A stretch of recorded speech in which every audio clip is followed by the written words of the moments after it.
What is going on, YouTube? So in today's video, it's going to be more of a vlog than anything. It's not going to be a tutorial video because I've already dropped the transmission, transfer case, everything's dropped. But what I'm going to share with you guys today is what originally started out. I was making a video on installing a stainless steel clutch line. You like my wood screw fix right there, but this is the advanced adapters stainless steel clutch line. I had a full-length video on installing that with a compression fitting on a AX15 with the internal slave cylinder, but anyway, it just opened up a whole can of worms. End up replacing the slave cylinder. I've dropped this transmission once already because I put this in. This is a Luck, however you pronounce it, I don't know, but apparently it's supposed to be good stuff, OEM. Anyway, when I was bleeding it, you can see this one hydraulic line, it just blew out completely. So it ruptured from inside when I was bleeding it. So I had all this brake fluid built up in the bell housing, so I was very disappointed because that meant that the slave cylinder failed and that I had to drop all of this again.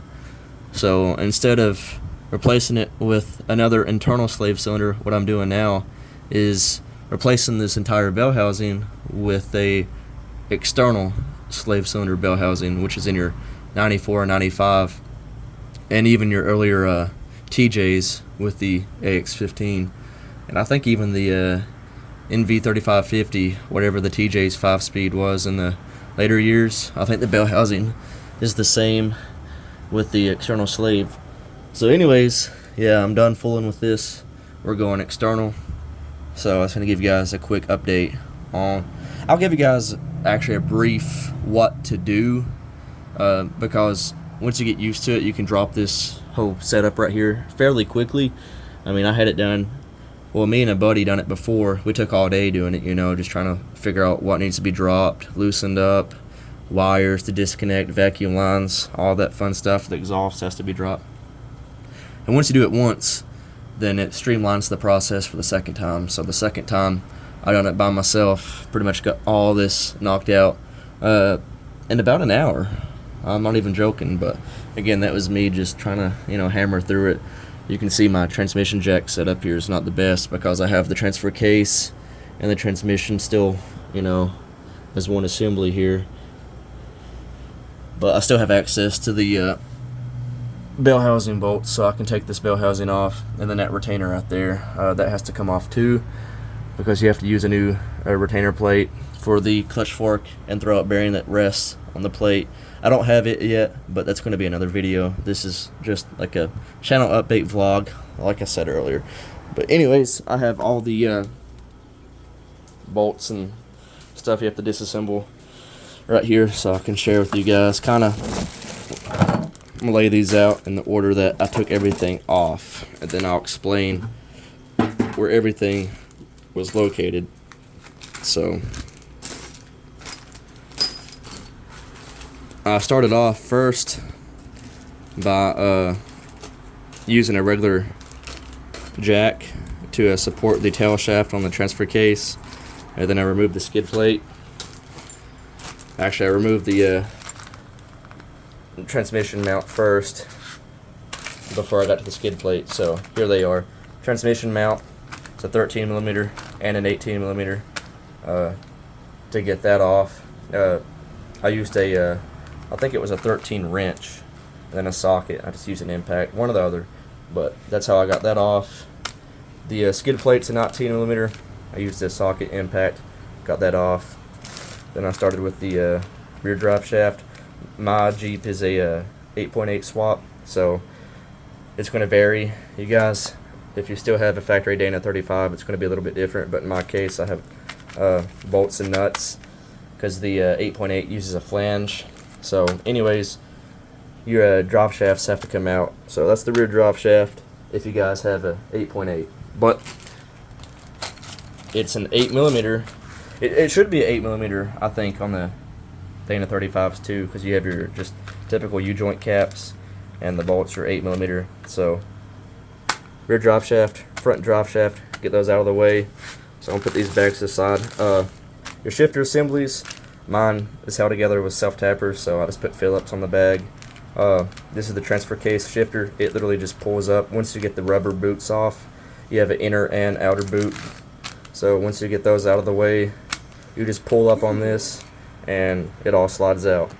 The actual shifter itself is a little more frustrating, but I'll kind of explain how that comes out. Starter is an 8mm and a 14 to get it off the bell housing. So you want to get that out of the way. Then your shifter bracket assembly, which I'm going to show you guys where that's at here in a minute. But it was a 13/16 socket. It's the big bolt, and then a 16mm to get those out. And that just separates the shifter and transfer case shifting bracket assembly off from your shifters, basically.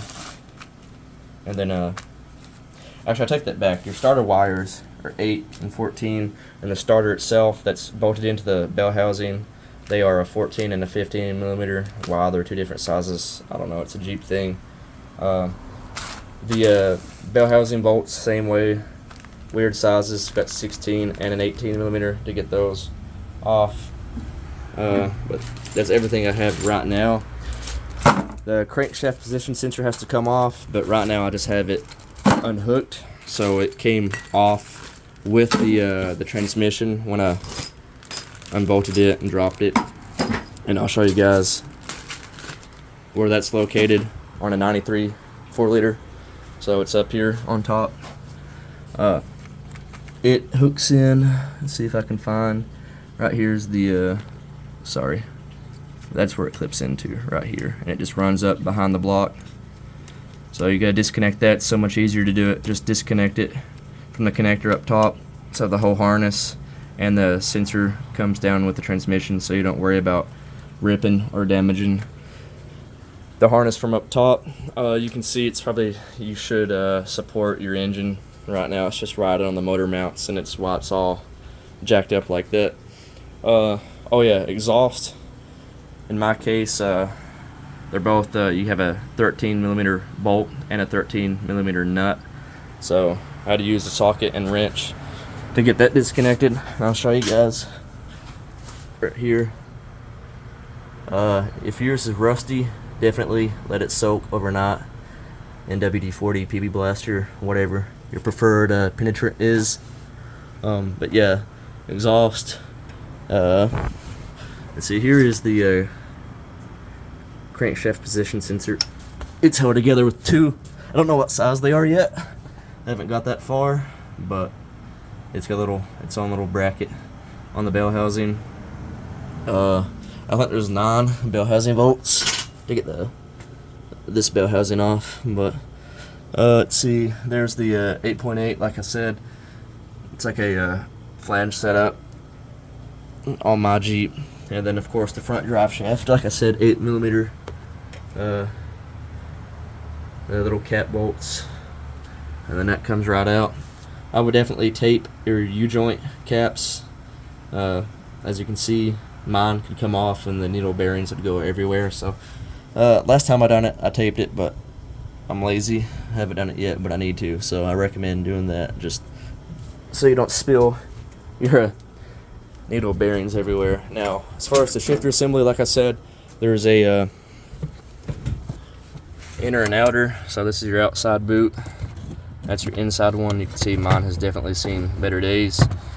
Self-tappers, just held those in for me.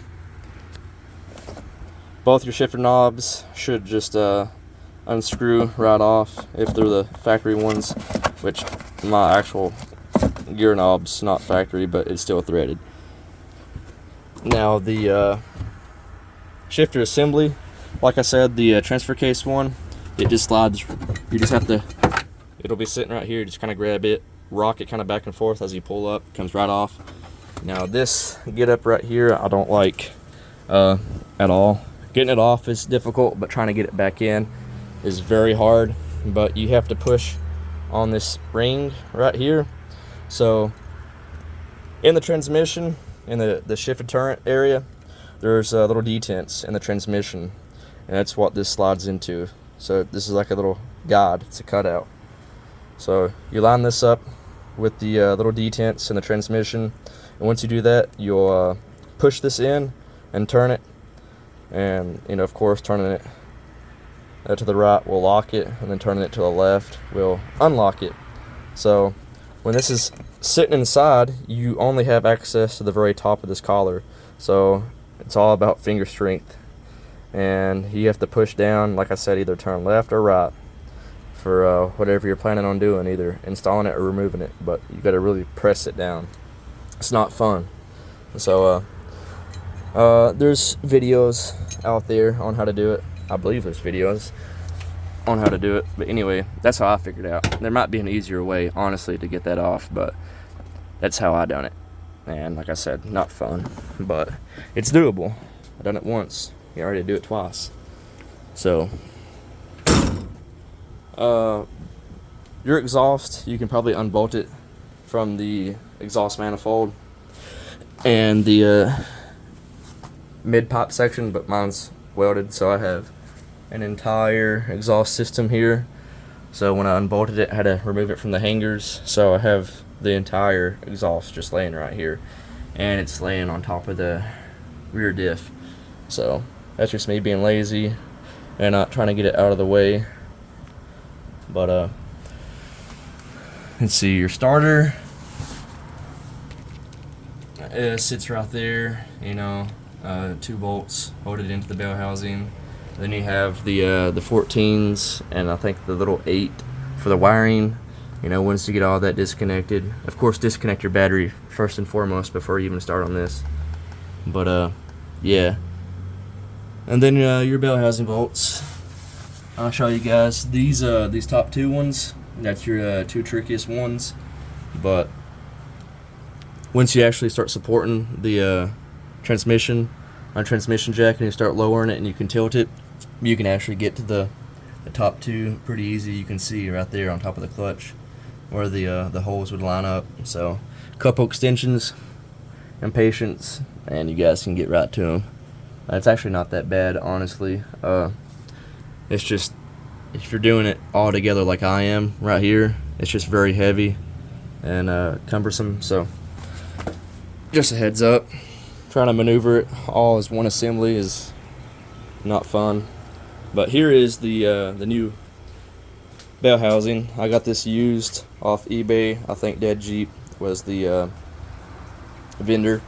My grandfather actually painted the clutch fork, and it looks good because it was used too. It had rust and stuff, but he cleaned it up, painted it, so that looks really good.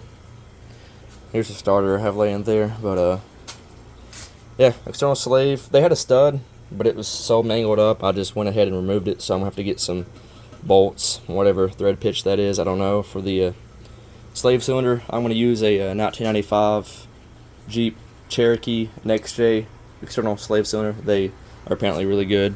Again, this is used, so the clutch pivot ball came with it. It's already installed. I'm gonna put some grease on that before I put the fork on, but I still have to get the there's a little retainer clip that holds the fork up against this pivot ball. Of course, buying this used, it didn't come with that.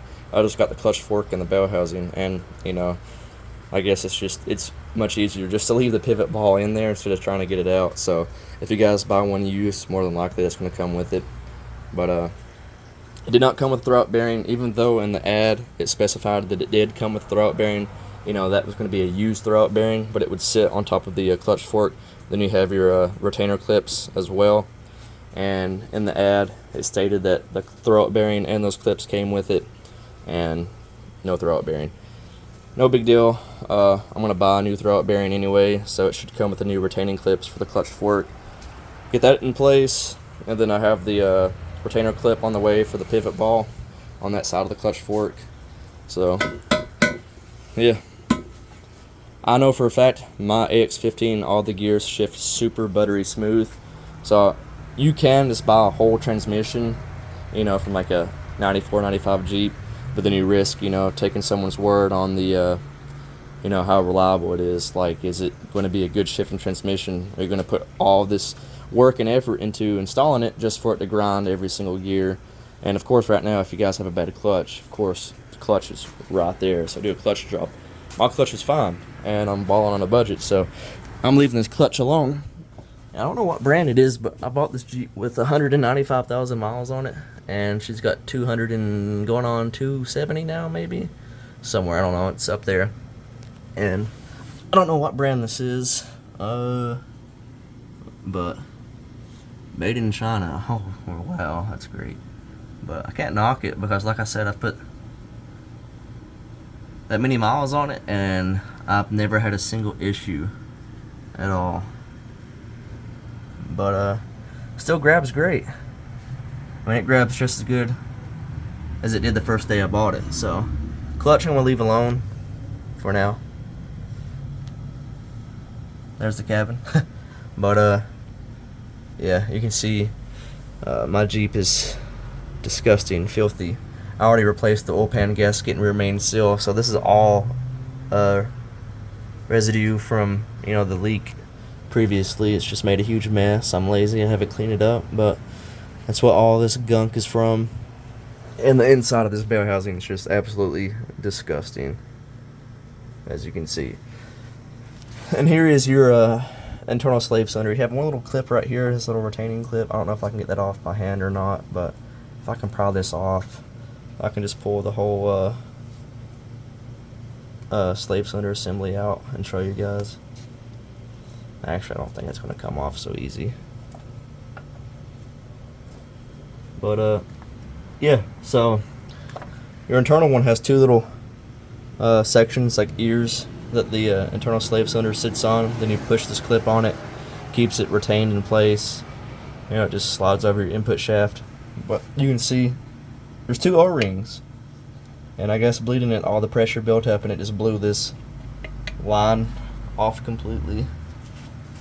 And that's why I'm down here with the transmission drop. And you know, from the get-go, and I hope anyone watching this, you guys do this from, you know, the get-go, like I should have done. Do an external slave cylinder bell housing swap, because the parts, well, I'm not going to say it's super cheap, but if you source them used like I did, I think I gave around $250 for that bell housing and clutch fork, which should have came with a throwout bearing, but it didn't. Anyways, like I said, it's no big deal. I'm gonna buy a brand new one anyway.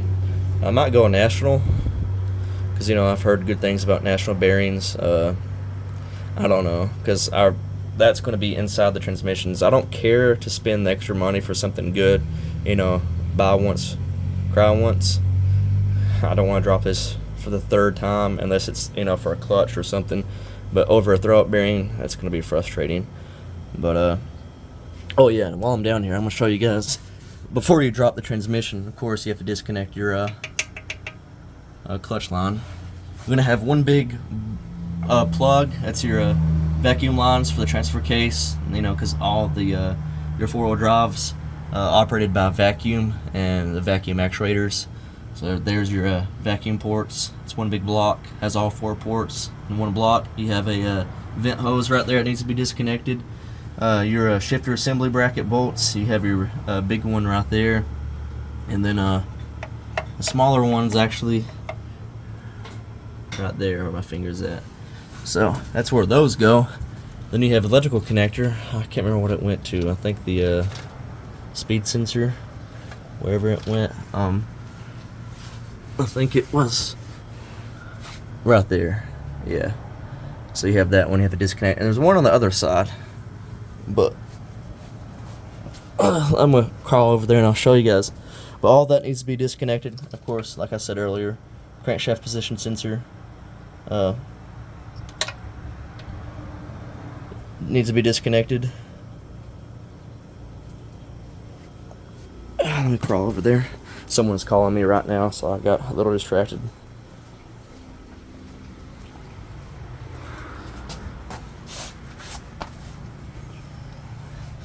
Yeah, right here. Gotta disconnect this right here. So this whole harness, it lays over top of the transmission, but it's free. So once you disconnect from I don't know what the heck that is, honestly, but once those are disconnected, the transmission's free. so I can actually roll this out from underneath the Jeep if I wanted to. But honestly, that's it. I mean, it's not too bad. It's just time consuming, you know, trying to get everything out. Like I said, the exhaust, if you guys still have a you know, your original exhaust, you have a mid-pop section that you can just unbolt, so you don't have to drop the whole entire system like I did. But yeah, that's pretty much it. Like I said, external bell housing, clutch fork, throwout bearing, and then your, you know, retainer plate and clips. And I'm going to make another video on putting all that stuff together, because this is just a vlog. Like I said, you know, I'm not showing you guys how to do any of this. I'm just giving you like a quick rundown on what you need to do when you are doing this job. And there's videos out there step by step that shows you exactly where the bolts are located or whatever. But if you guys have any mechanical skills at all, I mean, you can pretty much piece everything together from this video, and you can do it yourself. Like, it's not that bad of a job. And like I said, now that I've done it twice, I can have this drop in 45 minutes. I could even probably do it faster if I really wanted to. But I mean, if you have all the tools sorted out right there in front of you, and you know exactly where the wrench and the socket and stuff goes, you can really knock it out super fast. Like I said, everything's labeled here, the sizes of the bolts. So when I go back, there's no second guessing. Boom, boom, boom. Hey, that's the size I need, and we're good to go. So I said earlier the exhaust is a 13, but it's actually a 14. So that's why it's nice to write these things down. But yeah, anyways, that's a quick update on the YJ. Like I said, what was supposed to be just a stainless steel clutch line installation video turned into all of this madness. So now if the slave cylinder ever goes bad, it's external. So guess what? 2 bolts. Sucker comes out. Put the new one in. You don't have to drop the whole transmission just to replace the slave cylinder. So as far as hydraulics go, everything's going to be external. Slave cylinder, clutch line, and the master cylinder. So if we have hydraulic issues, easily serviceable now. So yeah, guys, that's everything. And as always, stay tuned for more, and thanks for watching.